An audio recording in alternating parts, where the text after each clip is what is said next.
ज्ञानतिमिरान्धस्य ज्ञानाञ्जनाशलाकया चक्षुरुन्मिलितं येन तस्मै श्रीगुरवे नमः। श्रीचैतन्यमनोभीष्टं स्थापितं येन भूतले स्वयं रूप कदा मह्यं ददाति स्वापदान्तिकम्। वन्देऽहं श्रीगुरो श्रीयुतापतकमलं श्रीगुरुं वैष्णवांश्च श्रीरूपं साग्रजातां सहगना रघुनाथान्वितं तं सजीवं साद्वैतं सावधूतं परिजनासहितं कृष्णचैतन्यदेवं श्रीराधा कृष्णपदान् सहगना ललिता श्रीविशाखान्वितांश्च। हे कृष्णा करुणा सिन्धु दीनबन्धु जगत्पते गोपेशा गोपिका कान्ता राधाकान्ता नमोऽस्तुते। तप्तकाञ्चना गौराङ्गी राधे वृन्दावनेश्वरी वृषभानुसुते देवी प्रणमामि हरिप्रिये। नमो विष्णुपादाय कृष्णप्रेष्ठाय भूतले श्रीमते भक्तिवेदान्त स्वामिनिति नामिने।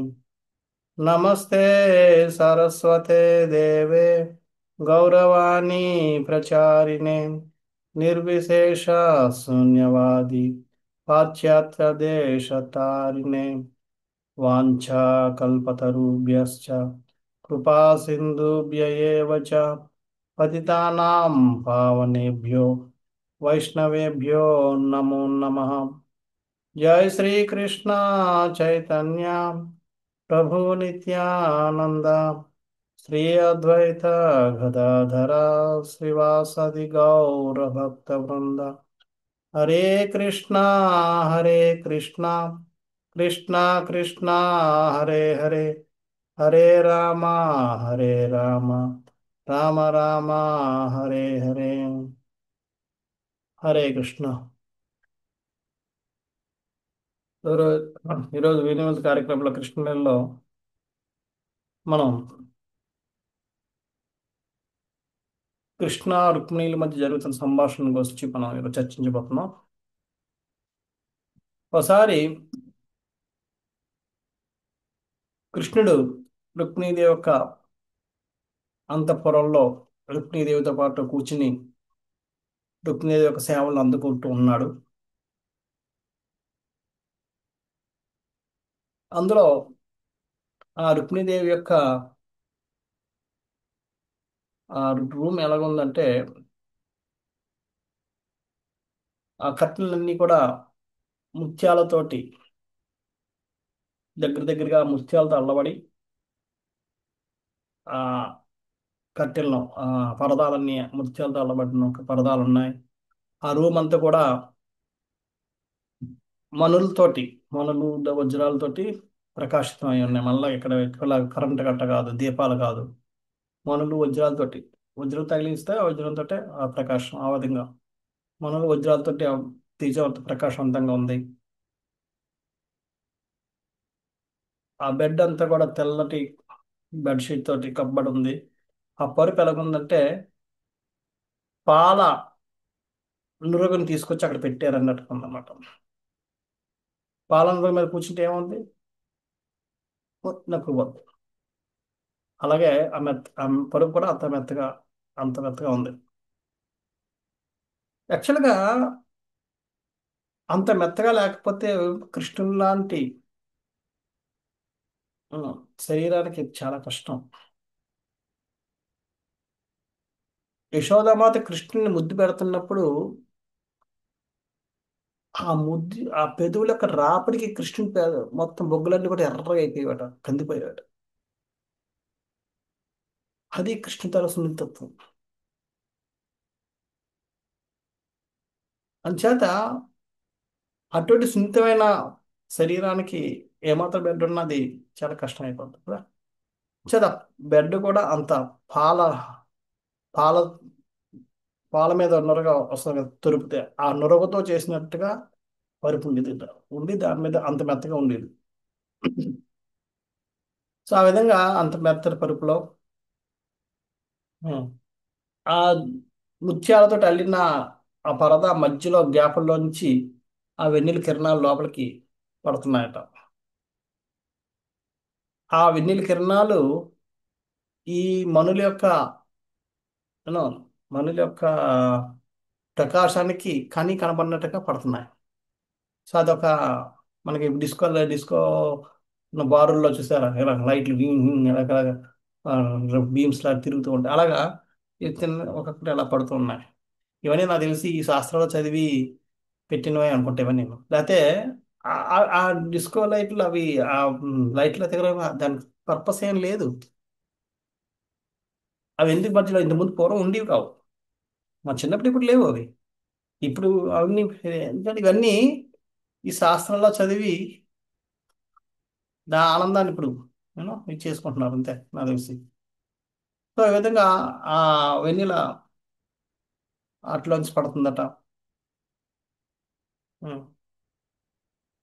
ఆ చుట్టూ కూడా మల్లిక, చమేలి. చమేలి అని పర్వతం, చమేలి అంటే తెలియదు మనకి. ఆ ఫ్లవర్స్ మల్లిక అంటే మల్లెపూలు.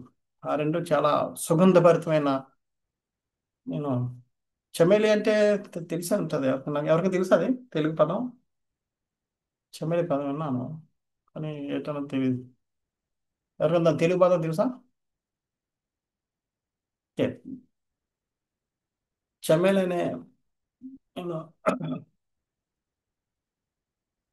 పువ్వులు ఈ రెండు కూడా సుగంధభరితమైన చమేలి అంటే సంపంగా తెలియదు. ఈ రెండు సుగంధభరితమైన పువ్వులతోటి మొత్తం రూమ్ అంతా డెకరేట్ చేసిందట. ఆ సుగంధంతో నిండిపోయింది. దానికి తోడు అగరబత్తులు కూడా ఇన్సెన్స్ వెలిగించడంతో ఆ సుగంధం ఈ సుగంధం అంతా అదొక ఆ రెండు సుగంధాల యొక్క కలయిక ఇంకా మధురంగా ఉంది. అటువంటి రూమ్లో కృష్ణుని కూర్చోబెట్టి చిలికత్తుల యొక్క సహాయంతోటి రుక్మిణీది స్వయం కృష్ణునికి సేవ చేస్తుంది. కృష్ణుడు సేవను ఎంతో ఆస్వాదిస్తున్నాడు, ఆనందిస్తున్నాడు. రుక్మిణి యొక్క అందాన్ని కూడా చూస్తూ ఆమె యొక్క భక్తిని చూస్తూ ఆస్వాదిస్తూ చాలా ఆనందభరితంగా ఉన్నాడు. కృష్ణుని ముఖంలో ఏనాడు కూడా కృష్ణుడు రుక్మిణీదేవి ముఖంలో ఏనాడు కూడా విసుగు కానీ ఏమరపాటు కానీ లేదంటే అలసట కానీ ఏనాడు చూడలేదు. అవన్నీ చూసి కృష్ణుడు చాలా ఆశ్చర్యపోతున్నాడు.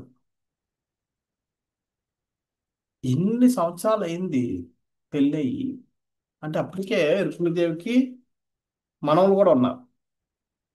పిల్లలకి పెళ్ళిళ్ళు అయిపోయి వాళ్ళ పిల్లలు కూడా మనవలు కూడా పుట్టారు. ఒక్కనాడు కూడా ఈమె ముఖంలో నేను అలసట కానీ ఏమరపాటు కానీ లేదంటే నేను ఆ, నిరుత్సాహం గాని అంటే ఏం చూడలేదు. కోపం కానీ ఎప్పుడు చూడలేదే. ఎన్నో రకాలైన విధాలుగా నేను కృష్ణులో ఉన్న గొప్ప ఉన్నది ఏంటంటే కృష్ణుడు మన మామూలుగా లౌకిక హస్బెండ్ ఏ విధంగా వ్యవహరిస్తే ఆ విధంగా వ్యవహరించేవాడట. ఏదో ఒక సందర్భం తీసుకొచ్చి ఆ భార్యకి చిరాకు పడేటట్టు చేసేవాడట. మిగతా అందరు వాళ్ళు ఆల్రెడీ మనకు తెలుసు సత్యభామ కోపం వద్దంటే వచ్చేస్తుంది. మనం పారజాతం కోసం చెప్పుకున్నాం. అలాగ ప్రతి భార్య కూడా కృష్ణుడు కొన్ని సందర్భాల్లో కృష్ణుని మీద కోపపడి చిరాకు పడి కృష్ణుని చేదరించుకొని కొద్దిగా గొడవ పెట్టుకొని లేదా మందలించగా కోపాన్ని వ్యక్తపరిచిన సందర్భాలు ఉన్నాయి. కానీ రుక్మిణీదేవి ఏనాడు కూడా ఒక పెదవి ఎత్తి మాటలు లేదు. చిరాకు పడలేదు, యూనో, ఏమరపాటుగా లేదు, అలసట అలసట పొందలేదు. ఎప్పుడు కూడా ఒకే రకమైన ఒకే స్థాయిలో సేవ చేస్తూ ఉంటుంది. అది కృష్ణుడికి ఆశ్చర్యం కలిగించింది. చూడండి, భగవంతుడు అన్నిటినీ ఆయన ఇచ్చేయచ్చు, కానీ మన ప్రతిస్పందనని మాత్రం ఆయన పసిగట్టలేడు. అది మన చేతిలో ఉంది. అంటే అది మన స్వేచ్ఛ, మిగతావి మన స్వేచ్ఛ కాదు. పరిస్థితులన్నీ కూడా మన కర్మానుసారం ఆయన కల్పిస్తాడు, కానీ ఆ పరిస్థితిని మనం ఎలా స్పందిస్తాం అన్నది మన స్వేచ్ఛ. సో అలాగే కృష్ణుడు కూడా రకరకాల సిచ్యువేషన్ క్రియేట్ చేసేవాడు ఆ కోపం పొందాలని చెప్పి. మిగతా భార్యలందరూ కోపం చెందారు, కానీ రుక్మిణి ఎప్పుడు కూడా ఒకసారి కూడా కోపంకి గురవ్వలేదు, కోపం వ్యక్తపరచలేదు. ఆ కోపాన్ని అంచుకున్నట్టు కూడా కనబడలేదు.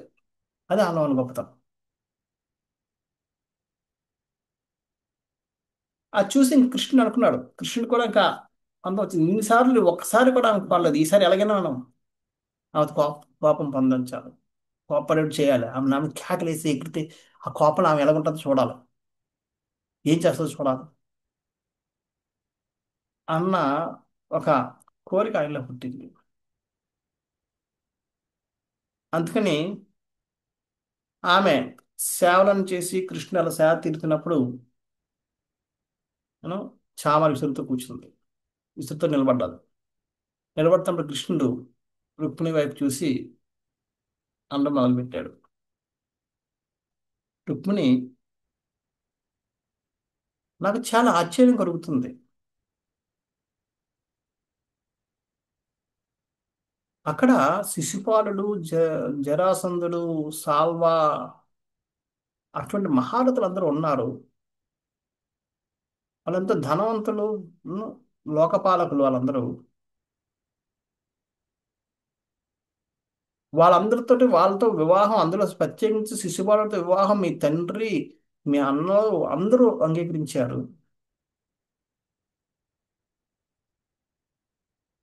అటువంటి వాళ్ళని అందరిని వదిలేసి, ఎవరైతే మీ శిశుపాలుడికి ఎవరి వివాహం అయితే మీ తల్లిదండ్రులు, మీ కుటుంబ సభ్యులు, మీ బంధువులు అందరూ అంగీకరించారో ఆ దాన్ని కూడా నువ్వు తిరస్కరించి నన్ను పెళ్లి చేసుకోవాలని ఎందుకు అనుకున్నావు?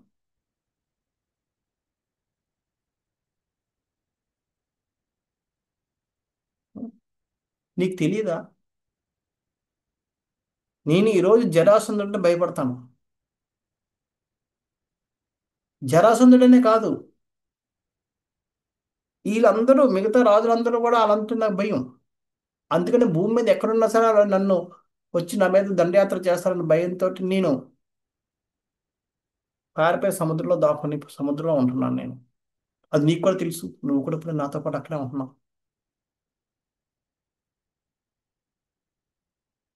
అటువంటి యూనో వాళ్ళని నువ్వు ఎందుకు సెలెక్ట్ చేసుకున్నావు? ఓ, నువ్వు నా నుంచి నా కోసం వినుంటావు, కానీ నీకు తెలియదేమో, నేను వాళ్ళలాగా రాజును కాదు. వాళ్ళందరూ రాజులు, ఎంతో ధనవంతులు. నిన్న మా మేనమామని చంపాను, కానీ పొందిన రాజ్యానికి రాజు మా తాతగారు అయ్యారు. నేనేమన్నా యువరాజునా అంటే, నాకంటే పెద్ద బలరాముడు ఉన్నాడు, ఆయన యువరాజు అవుతాడు. నేను రాజును కాదు, అలాగే యువరాజును కూడా కాదు. నువ్వు చూస్తే రాకుమార్తెవి. వివాహం అన్నది సమకాలికల మధ్య జరగాలి, సమాన స్థాయిలో ఉన్న వాళ్ళకి జరగాలి. వివాహం కానీ, స్నేహం కానీ, వ్యాపారం కానీ, ఇవన్నీ కూడా సమస్థాయిలో ఉన్న వాళ్ళ మధ్య జరుగుతుంది.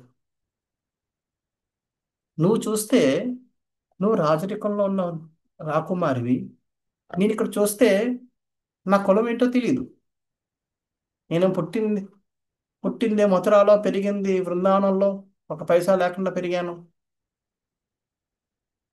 పోనీ మళ్ళీ వచ్చి కంసుని చంపానంటే కంసుని వచ్చిన తర్వాత రాజ్యం నాకు ఒక చేతిలో లేదు. రాకుమారుడు అంటే రాకుమారుని కూడా కాదు. ఏమి కాను నన్ను ఎందుకు పెళ్లి చేసుకున్నావు నువ్వు రాకుమారివి, రాకుమార్తె అయ్యుండి? నాకు ఇది అర్థం అవడం లేదు. ఉం? నేను నా జీవితంలో ఒక లక్ష్యం అంటూ లేకుండా తిరుగుతూ ఉన్న ఒక వ్యక్తిని నేను. చిన్నప్పుడంతా ఆవులను మేపుకుంటూ తిరిగాను.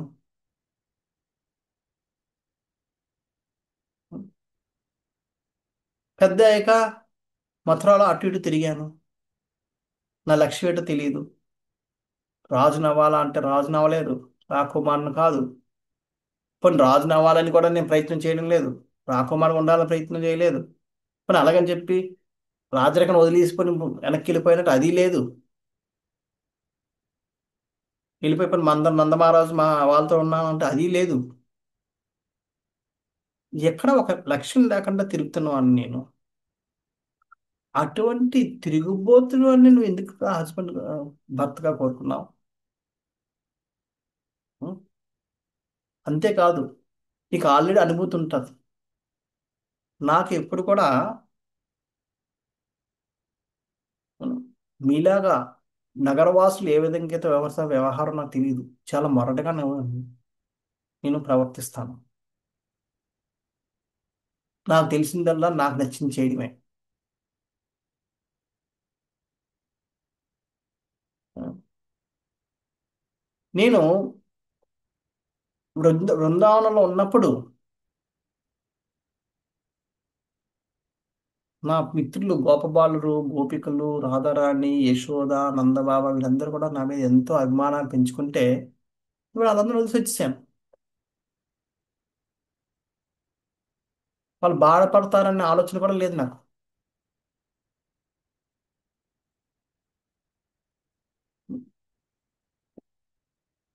అక్రూరుడు, ఉద్ధవుడు వీళ్ళందరూ వెళ్ళి నాకు చెప్తున్నారు. వాళ్ళ నుంచి నేను విన్నది ఏంటంటే, నేను వెళ్ళినప్పటి నుంచి ఈ రోజు వరకు వాళ్ళు ఏడుస్తూనే కూర్చున్నారని చెప్పి.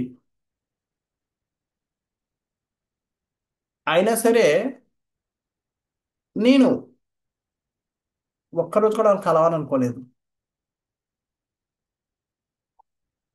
ఒక్కసారి కూడా వాళ్ళని ఓదార్చాలనుకోలేదు.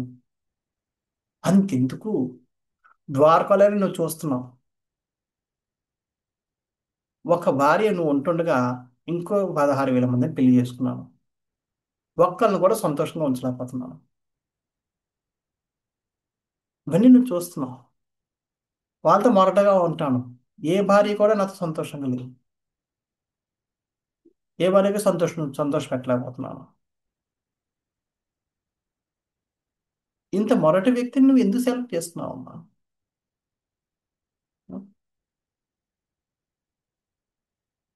మీలాంటి నగరవాసులందరూ కూడా వాళ్ళకి తెలుసు ఆడవాళ్ళతో ఎలా వ్యవహరించాలో, వైఫ్తో హస్బెండ్ ఎలా వ్యవహరించాలన్నది నాకు అవన్నీ తెలియదు. నా చిన్నతనం అంతా ఆ ఊర్లో పెరిగింది. ఊర్లో పెరిగాను. అక్కడ ఇవన్నీ తెలియవు. చిన్న మొరటగా వ్యవహరించడం తెలుసు. సో కృష్ణుడు ఏదే అంటున్నాడు. నేను ఏదో విలేజ్లో పుట్టినోడిని. నాకు ఆడవాళ్ళతో ఎలా డీల్ చేయాలో తెలియదు. మొరటగా విలేజ్ వాళ్ళందరూ మొరటగానే ఉంటారు. నేను అలాగే మొరటగా బిహేవ్ చేస్తుంటాను. చూడు వాళ్ళందరూ వదిలేసి వచ్చాను. వాళ్ళందరూ బాధపడుతున్నా సరే నాకు ఏం పట్టించుకునే స్థితిలో లేను నేను. ఓదార్చని కూడా నాకు అనిపించడం లేదు. ఇప్పుడు మీ అందరూ కూడా అన్నారు, ఒక్కళ్ళు కూడా నేను ఇంతమంది పెళ్లి చేసుకున్నాను. అందరం పెళ్లి చేసుకోవాల్సిన అవసరం లేదు లేదు కూడా నాకు తెలియదు. చేసేసుకున్నాను. ఇప్పుడు ఎవరు కూడా నాతో సంతోషంగా లేరు. నువ్వు కూడా నువ్వు దాన్ని ఎక్స్పీరియన్స్ చేసుకుని ఉంటావు నువ్వు. అంచేత అవును. అంతేకాకదు ఇంకోటి ఏంటంటే నాకు పైసా లేను అని నేను చిన్నప్పుడు నేను ఒక పైసా కూడా పట్టుకెళ్ళకుండా నందమహారాజు దగ్గరికి వెళ్ళాను. అక్కడ 9 లక్షల ఆవులు ఉన్నాయి. 9 లక్షల ఆవులు కాపలా కాసేవాడిని. కానీ ఒక్క ఆవు కూడా నాది కాదు. అవన్నీ నందమహారాజువి. నేను ఒక కాపలాదారుని. ఆ కాపలా కాసినందుకు నాకు తిండి పెట్టేవారు, పడుకోవడానికి ఇది పెట్టేవారు. నాకంటూ ఏం లేదు. తర్వాత కంసని చంపుకున్నానంటే అక్కడ రాజ్యం లేదు. ఇప్పటి వరకు కూడా నాకంటూ ఏం లేదు. నాకే కాదు, నన్ను నమ్ముకున్న వాళ్ళు, నన్ను పూజించిన వాళ్ళు, నన్ను ఆరాధించే వాళ్ళు, వాళ్ళందరూ కూడా ఇలా ఉంటారు. వాళ్ళు కూడా నాలాగే డబ్బులు లేని వాళ్ళు. డబ్బులు ఉన్న వాళ్ళు ఎవరు కూడా నేను నచ్చను. చదు నువ్వు నాలాంటి డబ్బులు లేని వాళ్ళని ఎంచుకున్న వాళ్ళందరూ ఎంతో, నీ ముందే వాళ్ళందరూ ఉన్నారు. నువ్వంటే ఇష్టపడే వాళ్ళు ఉన్నారు. వాళ్ళందరూ ఎంతో ధనవంతులు. వాళ్ళందరిని తీసి డబ్బులేని నన్ను ఎందుకు ఎంచుకున్నావమ్మా నువ్వు అని చెప్పి అడుగుతాడు. అంచేత ఇప్పటికైనా పోయిందేం లేదు. నా లెక్క ప్రకారం ఏంటంటే నువ్వు ఆ వయసులో చిన్నపిల్లవు కాబట్టి నీకు దూర చూపు లేకుండా పోయింది. ఆవేశంలో నువ్వు నీ భవిష్యత్తు కోసం ఆలోచించకుండా నువ్వు తొందరపాటులో నన్ను సెలెక్ట్ చేసుకుని ఉంటావు. ఇప్పుడైనా పోయిందేం లేదు. ఎప్పటికైనా మనం చేసిన తప్పులను మనం సరిదిద్దుకోగలిగే అవకాశం ఉన్నప్పుడు సరిదిద్దుకోవాలి. అంచేసి నువ్వు చేసిన తప్పుకి ఇప్పుడు నువ్వు సరిదిద్దుకోగలిగే అవకాశం ఇంకా ఉంది. ఇప్పుడైనా నేను చెప్పేది ఏంటంటే నీకు ఎవరినైనా సెలెక్ట్ చేసుకోవాలనుకుంటే వెళ్ళి సెలెక్ట్ చేసుకో.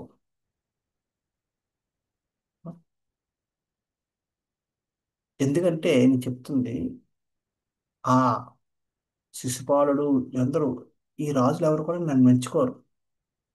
అంతెందుకు, ఏ ధనవంతులు కూడా నన్ను మెచ్చుకోరు. నేనంటే ఇష్టపడరు. ఎప్పుడైతే వాళ్ళ దగ్గర ఉన్న ధనం పోతుందో అప్పుడే నన్ను మా దగ్గరికి వస్తారు. ఎప్పుడైతే వాళ్ళు నాలాగా డబ్బు లేని వాళ్ళు అవుతారో అప్పుడే నా దగ్గరకు వస్తారు. డబ్బు ఉంటాడు వాళ్ళు ఎప్పుడు నా దగ్గరికి రారు. వాళ్ళకి ఎవరికి నేను ఇష్టపడను. నేనంటే ఇష్టం ఉండదు వాళ్ళకి. అదే చిన్నవాళ్ళు ఉన్నప్పుడు ఇంక పెద్దవాళ్ళకి ఏం అవసరం ఉంటుంది, అందుకని వాళ్ళు కూడా నాకు ఇష్టపడరు. అంచేత వాళ్ళ మీద ప్రతీకారం తీర్చుకోవడం కోసం వాళ్ళందరి ముందు నిన్ను నేను అపహరించాను తప్ప నీ మీద ప్రేమ ఉండి కాదు. నాకు నీ మీద ఏం ప్రేమ లేదు. అది చెప్పేటప్పటికి ఇంకా రుక్మిణీదేవి హృదయంలో అది వెళ్ళి ఎలా గుచ్చుకుందంటే ఆమె మీద ప్రేమ లేదా అని చెప్పి ఆమె ఏడవడం మొదలు పెడుతుంది. కళ్ళ నీళ్ళు దిగిపోతున్నాయి. ఆమె తల దించుకునే ఉంది. కాళ్ళతోటి, కాళ్ళ ఒక బటన్ వేలుతో కిందన రౌండ్గా గీతలు గీస్తూ ఉంది. ఆ నీళ్ళు కారుతుంటే నీళ్ళతో పాటు కాటితో కన్ను నల్ల చుక్కలు కింద పడుతున్నాయి భూమి మీద. అక్కడతో కృష్ణుడు ఆగలేదు. అంచేత అంతేకాదు, నువ్వు చూసావు నాకు ఫ్యామిలీ లైఫ్ మీద ఇంట్రెస్ట్ లేదు. ఎప్పుడు వస్తానో తెలియదు, ఎప్పుడు వెళ్తానో తెలియదు, ఎప్పుడు పడుకుంటానో తెలియదు. ఒక భార్యతో మాట్లాడాలి చక్కగా, ఉం? ముచ్చట్లు ఆడాలనే కోరిక ఎప్పుడూ లేదు. నాకే కాదు,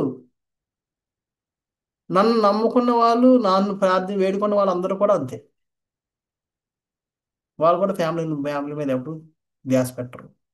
ఫ్యామిలీ లైఫ్ మీద ఇంట్రెస్ట్ ఉంది వాళ్ళకి. అంచేత మాలాంటి వాళ్ళంతా, నేనే కాకుండా నా చుట్టుపక్కల ఉన్న వాళ్ళు కూడా నేను అలాగే చేస్తుంటాను. అంచేత నాకు ఇప్పుడు కూడా నీ మీద ఫ్యామిలీ లైఫ్ మీద ఇంట్రెస్ట్ లేదు.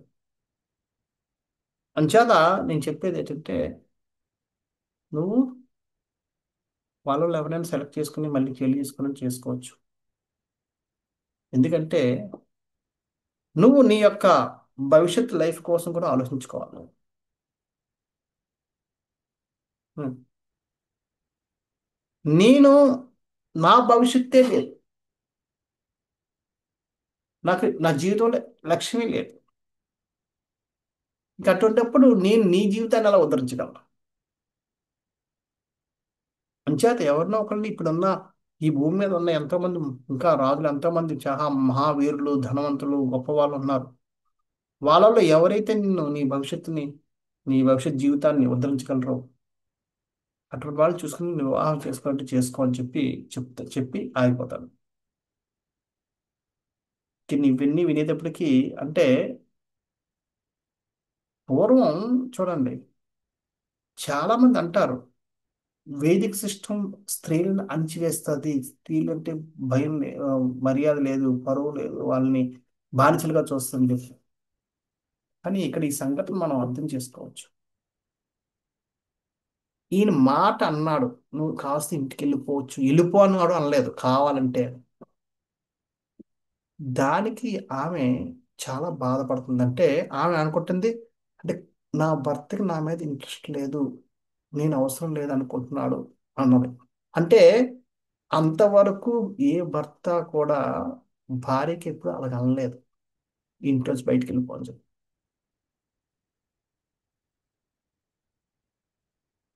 ఈ రోజులో మనం చూస్తాం, 100 సార్లు కొట్టి తరిమేస్తుంటారు. మనం ఇప్పుడు ఉన్న అటువంటి దాన్ని మనం సంస్కారవంతులు అని చెప్పుకుంటుంటాం. వేదిక సిస్టాన్ని మనం నిందిస్తూ ఉంటాం. వేదిక సిస్టంలో ఎప్పుడు కూడా ఏ స్త్రీని కూడా అవమానపరచడానికి లేదు. వాళ్ళు ఎప్పుడు కూడా అవమానపరచలేదు కూడా. అవమానపరచలేదు కాబట్టి వాళ్ళంత సంతోషంగా భర్త చెప్పినట్టు చేసేవారు. ఈ రోజు భర్తలు భార్యలను ఆ, వాళ్ళకి ఆ గౌరవాన్ని ఇవ్వడం లేదు కాబట్టి వాళ్ళ మధ్య ఈ పొంతన లేక వాళ్ళందరూ ఇదవుతున్నారు.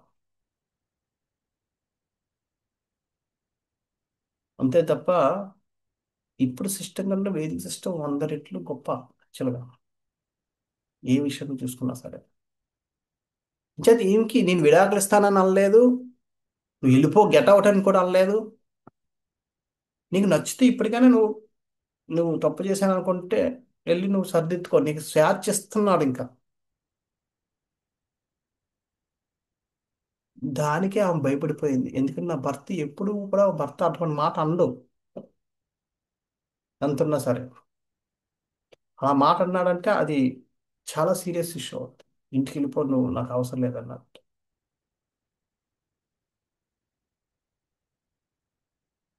అంచేత అది ఆమె భరించలేకపోయింది. ఆమెలో ఉద్రేకం ఇంకా, ఫస్ట్లో నాకు ప్రేమ లేదన్నాడు, ఫస్ట్ పెళ్లి చేసుకో అని చెప్తున్నాడు, ఇప్పుడు వెళ్ళిపో నువ్వు ఇంకా వేరే వాళ్ళని ఎవరు చేసుకో, నాకు నీ మీద ప్రేమ లేదు, నాకు ఈ సంసారం మీద నాకు అసలు ఇంట్రెస్ట్ లేదు. ఇక అనేటప్పటికి ఇంకా ఆమెకి ఇంకా అది తట్టుకోలేని బాధ అయిపోయింది. రుక్మిణి మాత బాధ వల్ల ఆమె ఫ్యాను విసురుతున్న ఫ్యాన్ స్లో అయిపోయింది తర్వాత ఇంకా ఆమె ఇంకా ఆమె కళ్ళు తిరగడం వల్ల వీక్, అంటే ఆమె తన యొక్క మన ముందు నుంచి చెప్పిన కోపం వచ్చిన కోపం కూడా ఎప్పుడు కనబడనిచ్చింది కాదు, అంత పెద్ద ఓదార్చుకుంటారు, చేయకుండా దుఃఖాన్ని అంతా ఓదార్చుకుంటుంది కృష్ణ కనబడకూడదని చెప్పి. అందుకనే, కానీ దుఃఖం ఆగడం లేదు, కృష్ణుడు ఎక్కడ చూస్తాడో ఏడుస్తాడని చెప్పి కనబడకూడదని తల దించేసుకుంది, తల దించుకుని ఇలాగ ఇస్తూ ఉంది. అవన్నీ చూసుకుని ఇంక తట్టుకోలేక చామర్లో శక్తిహీనం అయిపోయి చామర్ జారిపోయింది, చామర్ కింద పడిపోయింది. చామర్ కింద పడిపోయింది ఏంటని కృష్ణుడు చూసి వెళ్ళిపోయి ఆ కూడా కింద పడిపోయింది స్లో తప్పు.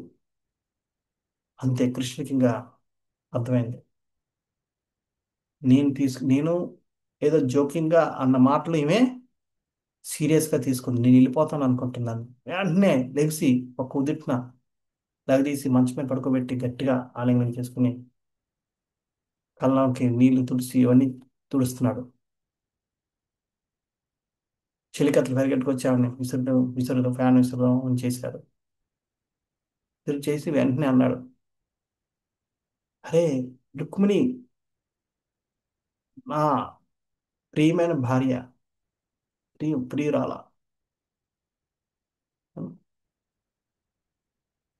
నేను తీసుకున్న మాటలన్నిటి నేను అన్న మాటలన్నిటి నువ్వు సీరియస్గా తీసుకున్నావు, అలా చేయొద్దు, అలా తీసుకుని నన్ను బాధకు గురి చేయొద్దు. చూడండి కృష్ణుడు అంటున్నాడు, కృష్ణుడు నేను బాధపడుతున్నానే, నువ్వు ఏనాడు కూడా కోపపడలేదు,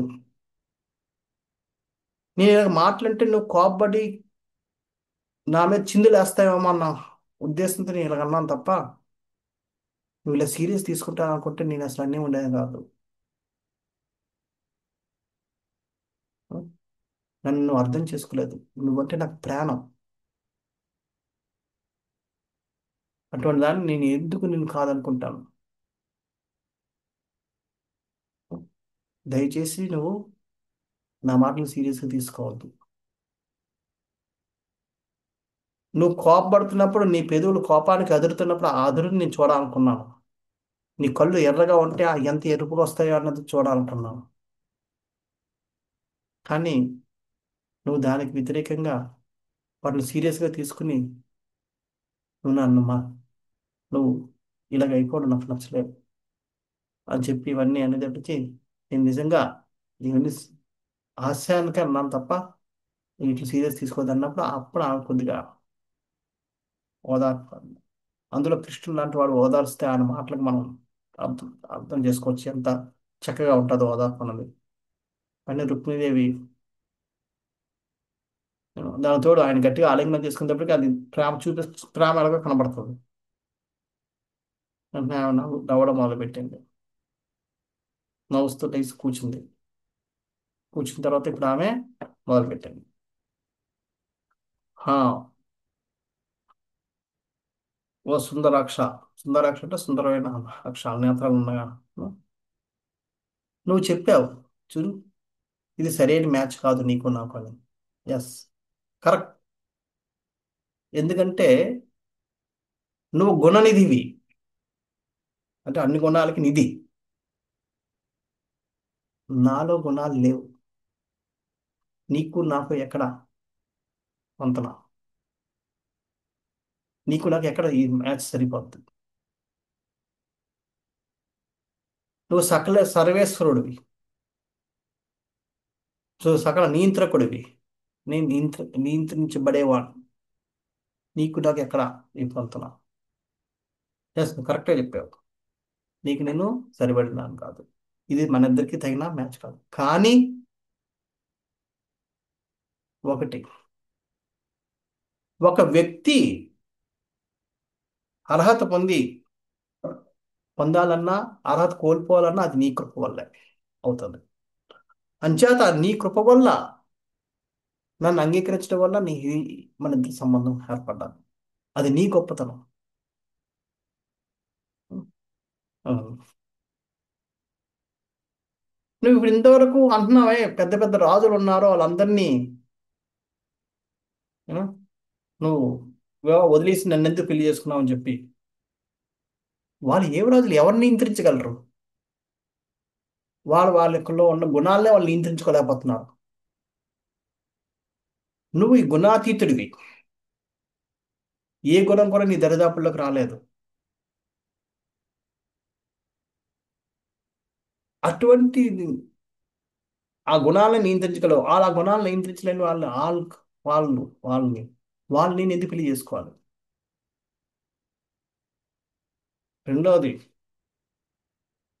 నువ్వు అన్నావు చూసావా, నేను ఈ జరాసంధి వీళ్ళందరూ భయపడిపోయి సముద్రంలో దాక్కున్నా అని చెప్పి. ఆ, సముద్రంలో దాక్కున్నావు. కానీ ఎలా దాక్కున్నావు? సముద్రంలో శేషశైపై పాలిస్తూ కూర్చున్నావు. ఎవరు అలా చేయగలరు? ఏ ధీరుడు అలా చేయగలరు? నువ్వు చెప్తున్న ఈ ధీరులు ఎవరైనా అలా చేయగలరా? అటువంటిప్పుడు నేను వాళ్ళని ఎందుకు సెలెక్ట్ చేసుకోవాలి? వాళ్ళందరూ నీ శత్రువులు అంటున్నావు ఇందాక నుంచి. వాళ్ళందరూ ఎలాంటి వాళ్ళు? ఎస్, వాళ్ళందరూ శత్రువులు. ఎందుకంటే వాళ్ళందరూ ఇంద్రియాలు లాంటి వాళ్ళు. ఇంద్రియాలు ఎలాగైతే భౌతిక ఐశ్వర్యాన్ని కోరుకుంటాయో వాళ్ళందరూ భౌతిక ఐశ్వర్యాన్ని కోరుకుంటున్న వాళ్ళు. నువ్వు ఇప్పుడు ఇంద్రియాలకి వ్యతిరేకివి. ఎందుకంటే ఇంద్రియ భోగానికి వ్యతిరేకివి కాబట్టి వాళ్ళ యొక్క ఐశ్వర్యానికి నువ్వు వ్యతిరేకిస్తావు కాబట్టి వాళ్ళు ఎప్పుడు నీకు శత్రువులుగానే ఉంటారు.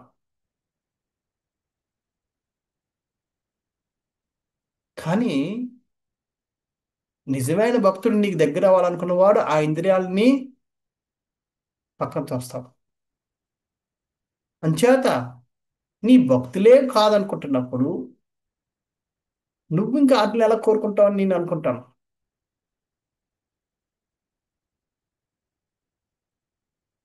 అంచేత అటువంటి శుద్ధ భక్తులకి ఈ ఈ భౌతిక లాలస ఉన్న వాళ్ళకి అటువంటి శుద్ధ భక్తులే నచ్చినప్పుడు నువ్వు ఎలా నచ్చుతావు? వాళ్ళు నీకు శత్రువులుగా నిన్ను శత్రువుగా పరిగణించడంలో ఎటువంటి ఆశ్చర్యము లేదు నాకు అంటాడు. నువ్వు అన్నా చూసావా, నాకు ఎటువంటి రాజ్యం లేదు, అధికారం లేదు, రాచరికం లేదు అని చెప్పి. ఉం? నాకు తెలుసు. నువ్వే కాదయ్యా, నిన్ను నమ్ముకున్న నీ భక్తులు, నిన్ను సేవ చేసుకున్న భక్తులు కూడా దాన్ని కోరుకోరు. ఎందుకంటే అది నీకు భక్తిని, వారి భక్తికి కలంకం కాబట్టి, ఆటంకంగా మారుతుంది కాబట్టి.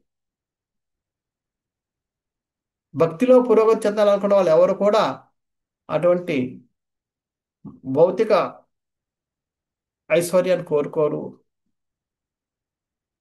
నీ భక్తులే కోరుకున్నప్పుడు నువ్వెందుకు కోరుకుంటావు? నువ్వు కూడా వదులుకున్నావు దాన్ని.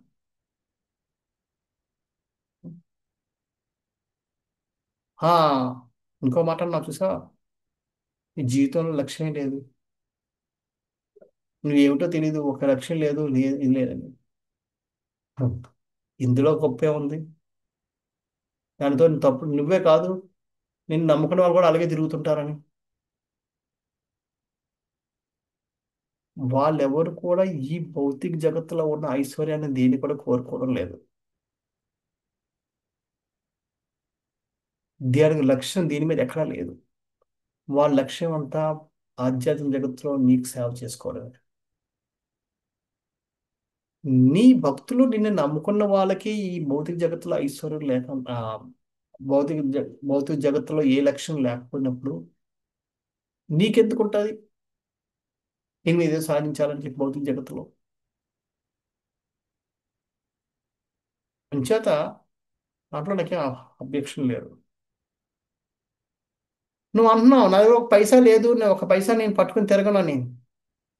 మొత్తం అంతా నీదే అయినప్పుడు నువ్వు డబ్బులు పట్టుకుని తిరగాల్సిన అవసరమే ఉంది. అంతే కదా.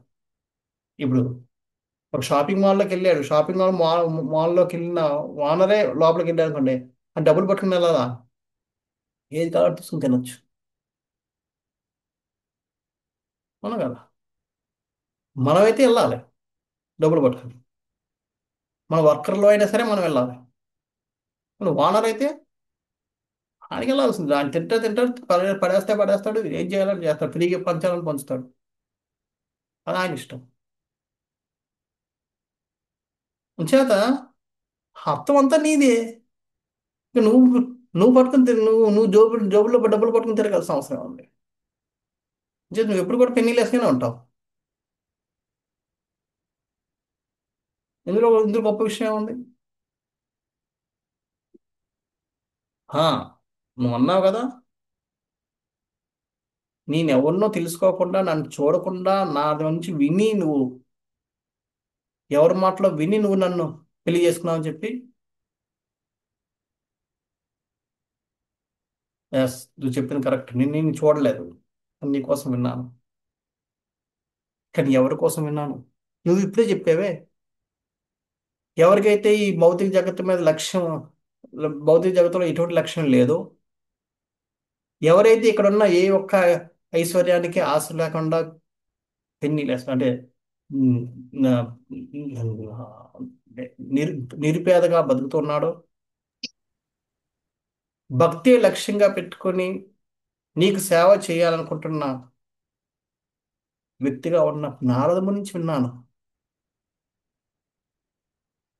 అటువంటి వ్యక్తి నుంచి విన్నవాళ్ళు ఎవరైనా సరే ఆ తప్పని ఎలాగనుకుంటారు. అంచేత నేను నిన్ను చూడకపోయినా విని నేను రైట్ సెలక్షనే చేసుకున్నాను. ఇప్పుడు నువ్వు అంటున్నావే, వీళ్ళందరూ ధనవంతులు, వాళ్ళకి ఐశ్వర్యం నీ ఐశ్వర్యం ముందు, ఆ, నా ఐశ్వర్యానికి వాళ్ళు తగిన వాళ్ళు. వివాహం కానీ లేదంటే స్నేహం అన్నది కానీ రెండు సమస్థాయిలో ఉన్న వాళ్ళ దగ్గర దొరుకుతుంది, కానీ హెచ్చుటిక్కుల్లో ఉన్న వాళ్ళ దగ్గర జరగదని చెప్పి. కరెక్టే. కానీ వాళ్ళకి ఆ స్థాయి ఎలాగొచ్చింది? ఒక వ్యక్తి ధనవంతుడు అవ్వాలన్నా, ఒక వ్యక్తి నిరుపేద అవ్వాలన్నా సరే అది నీ చేతుల్లో ఉంది. నువ్వు అనుమతిస్తేనే ఒక వ్యక్తి ధనవంతుడు అవ్వగలడు. నువ్వు తిరస్కరిస్తే ఒక వ్యక్తి నిరుపేదైపోతాడు. అంచేత వాళ్ళు హెచ్చు స్థాయిలో ఉన్నారా, తక్కువ స్థాయిలో ఉన్నారా అన్నది నీ యొక్క కృప మీద ఆధారపడి ఉంది. వాళ్ళే నియంత్రించలేదు. అంచేత అటువంటి నియంత్రణ లేని వాళ్ళ కంటే నియంత్రించగలిగే నిన్ను వివాహం బెటరా, వాళ్ళ వివాహం అవడం బెటరా? చేత నేను ఎప్పుడు కూడా తప్పు సెలక్షన్ చేసుకోలేదు. అంచేత నేను మరోసారి దానికోసం ఆలోచించాల్సిన అవసరమే లేదు నాకు అని చెప్పి అనేటప్పటికీ ఇక కృష్ణుడు ఆనందపడిపోతాడు. రుక్మిణి, శివ, నేను దీనికోసం చూస్తున్నాను. నువ్వు ఈ విధంగా చెప్పడం నాకు ఇదే కావాలి. చాలా బాగా చెప్పావు. నేను దీన్ని ఇలా చెప్తావనే నేను ఆశిస్తే నువ్వు రివర్స్లో ఇదయ్యావు. చాలా సబాష్, చాలా బాగా చెప్పావు అంటాడు. అంటే అక్కడ రుక్మిణీదేవి ఇంకా అక్కడతో ఆగిపోలే. మొదలు పెట్టేది ఇంకా. ఎందుకంటే చూడండి, అంటే అక్కడ రుక్మిణీదేవి ఆగిపోకపోవడం కారణం ఆమె ఏదో తన యొక్క పాండిత్యాన్ని, తన యొక్క గొప్పతనాన్ని తను ప్రదర్శించాలని కానీ, లేదంటే ఏదో చేయాలని కాదు. ఏంటంటే అక్కడ కృష్ణుడికి ఆనందం కలిగిస్తుంది, కానీ ఆ ఆనందాన్ని మరికొంచెం పెంచాలి అంతే. అక్కడ ఉంది, అంతమించుకేం లేదు. అది ఏమిటి అన్నది మనకి ఇంకా ఏం మాట్లాడింది అన్నది చూద్దాం. ఆమె ఏం మాట్లాడినది చెప్పాను కదా. భక్తులు భక్తుల విషయంలో భగవంతుడి యొక్క లక్ష్యం, మా భగవంతుడికి ఆనందమే లక్ష్యం ఉంటుంది కాబట్టి ఇక్కడ ఇక్కడ ఇప్పుడు ఆమె నిజమైన కోపాన్ని వ్యక్తపరుస్తుంది. ఇంతవరకు ఆయన చెప్పిన ప్రతిదానికి no, no, ఆమె చెప్పిన ప్రతిదానికి ఆ, సమాధానం చెప్పింది, ఎందుకు ఆమె సెలెక్ట్ చేసుకుంది. కానీ ఇప్పుడు ఆమె ప్రభు కృష్ణుడికి ఏంటి కోపంతో చెప్పాలని ఇప్పుడు కోపం చెప్తుంది. నువ్వు ఇందాక ఏమన్నా, నిన్ను తీసుకున్న నేను పెళ్లి చేసుకున్న ప్రతి ఆమె కూడా ఏడుస్తూ కూర్చుంటుందని చెప్పావు కదా. కానీ నేను చూశాను చరిత్రలో ఎంతో పెద్ద పెద్ద రాజులు, అంగుడు, పృథ్వరాజు, భరతుడు, యయాతి, ఇలాంటి పెద్ద పెద్ద వాళ్ళందరూ కూడా వాళ్ళ యొక్క స్థాయిని నేను వదిలేసి నీకు నీకు శరణ్ తీసుకోవాలని కూర్చున్నారు వాళ్ళు.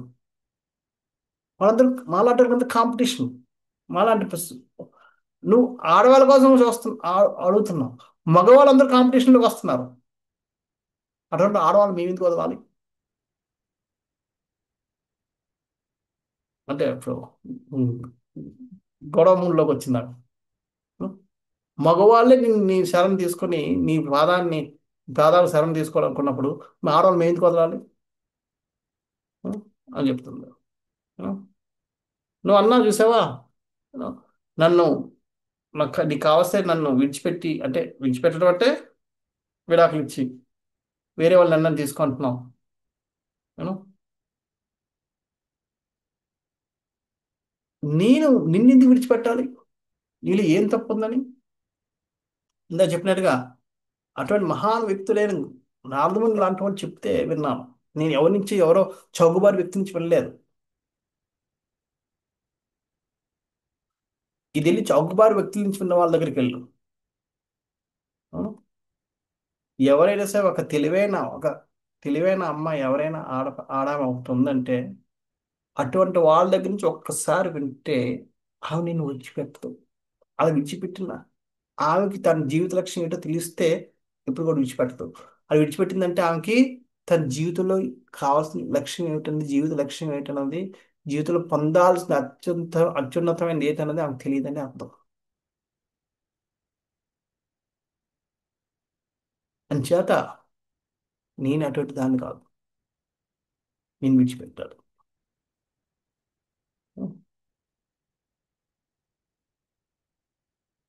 అంచేత నువ్వు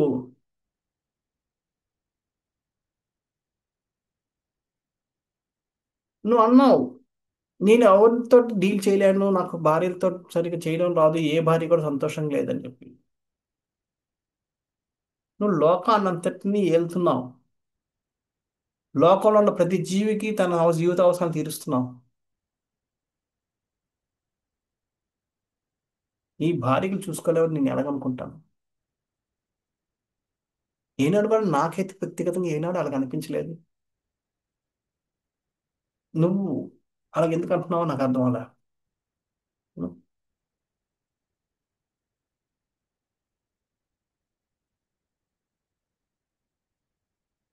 నీకు అలాగ అనిపించి నేను తగందని అనుకుంటే నన్ను నువ్వు ఎక్కడో చోటేసావు.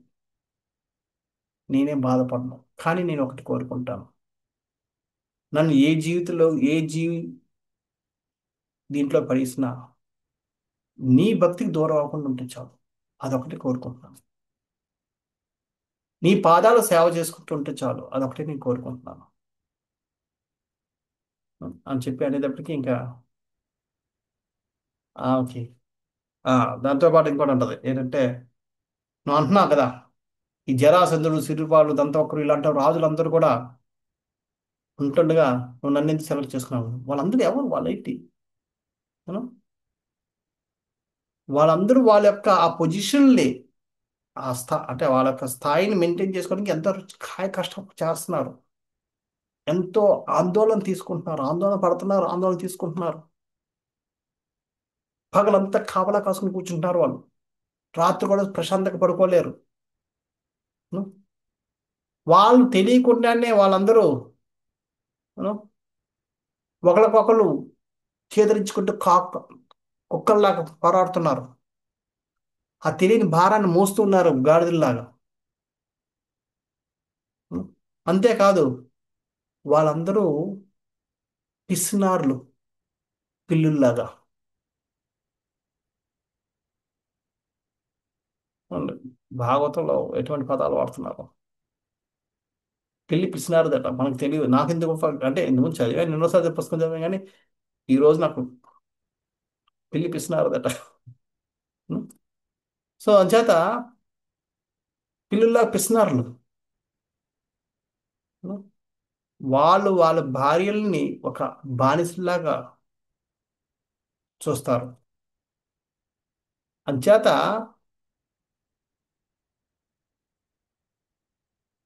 ఏ దురదృష్టవంతురాలు నీ యొక్క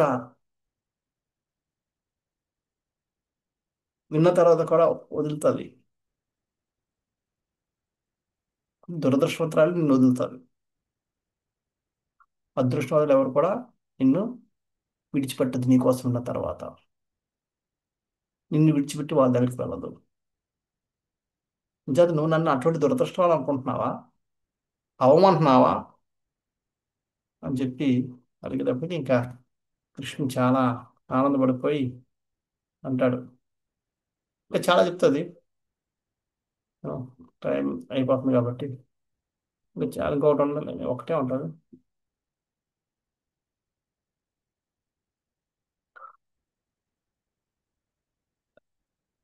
అక్కడ లాస్ట్ ఇంక చెప్తుంది, నాకు తెలుసు నువ్వు ఆత్మారాముడివి. ఆత్మారాముడు కాబట్టి నీకు మాతో సంబంధం లేదు. మేము అందంగా ఉన్నావా, అందంగా లేవా? ఎందుకంటే ఈ పదం ఇదే, దీన్ని ఆయన కృష్ణుడు కూడా అంటాడు. నువ్వు వాళ్ళని ఎవరినైనా పెళ్లి చేసుకుంటే వాళ్ళందరూ నేను పెళ్లి చేసుకొని తహతహలు ఆడుతున్నారు.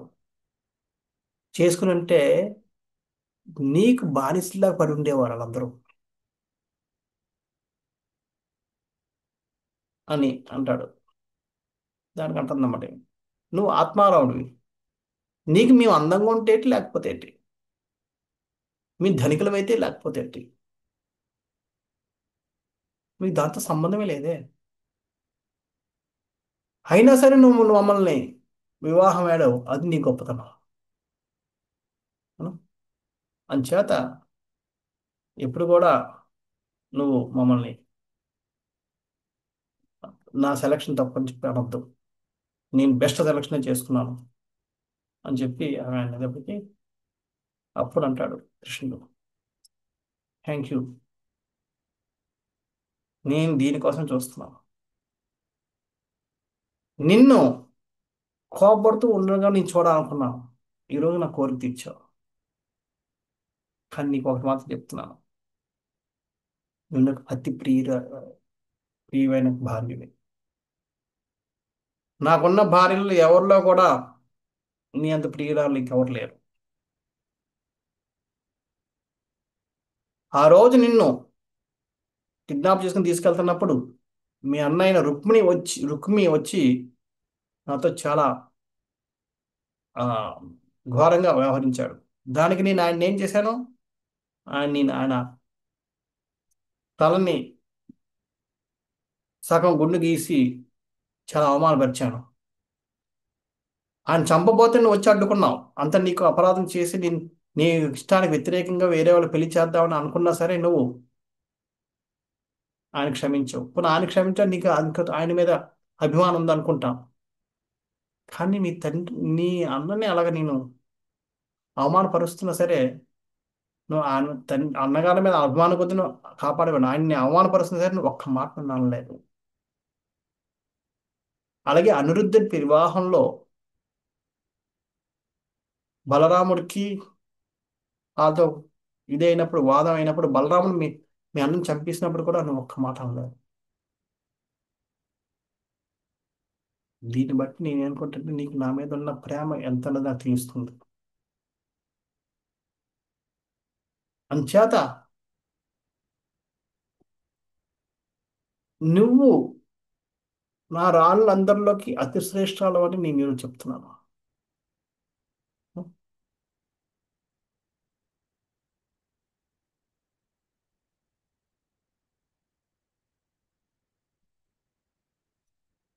నేను ఈ భౌతిక జగత్తులో ఉన్న వాళ్ళందరికి కూడా వరాలు ఇస్తాను ఎంత ముక్తి పొందడానికి. కానీ నువ్వు చేసిన చూపిన ఈ భక్తికి నేను ఆ వరాలు కూడా దాటిపోయింది. సో నేను ఏమి ఇవ్వాలో నీకు అర్థం, నీకు ఎటువంటి వరాలు ఇవ్వాలో కూడా నాకు అర్థం అనే పరిస్థితిలో ఉన్నాను. అంత శ్రేష్టమైన భార్యను. ఉం? అంచేత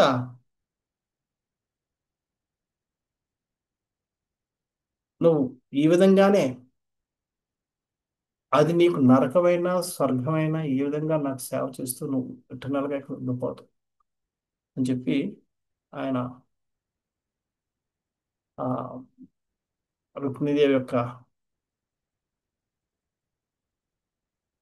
దీన్ని ఆ పొగిడి అక్కడ సమాప్తం చేస్తాడు. ఇంకొద్ది డీటెయిల్స్ ఉన్నాయి, బట్ కొన్ని పర్వాలేదు అన్ని. సో ఈ విధంగా రుక్మిణి కృష్ణుల మధ్య ఉన్న సంభాషణ ఈ విధంగా జరిగింది. దీనికి ఆచార్యులు కూడా కొన్ని ఎక్స్ప్లెనేషన్ ఇచ్చారు. ఆ కృష్ణుడు అన్న వెనకాల అర్థం ఏమిటి, రుక్మిణి మాట అన్న దానికి అర్థం ఏమిటన్నది దాన్ని కూడా మనం వచ్చే క్లాస్లో చర్చిద్దాం రేపు. హరే కృష్ణ. శ్రీల ప్రభుపాదకి జయ. శ్రీల ప్రభుపాదకి జయ. శ్రీకృష్ణ కథకి జయ. కార్తీక వ్రత జయ. पिता गौर प्रेमानंदी हरे. हरे कृष्ण. वाञ्छाकल्पतरुभ्यश्च कृपा सिन्धुभ्येव च पतितानां पावनेभ्यो वैष्णवेभ्यो नमो नमः. अनंतकोटि वैष्णववृंद की जय. हरे कृष्ण.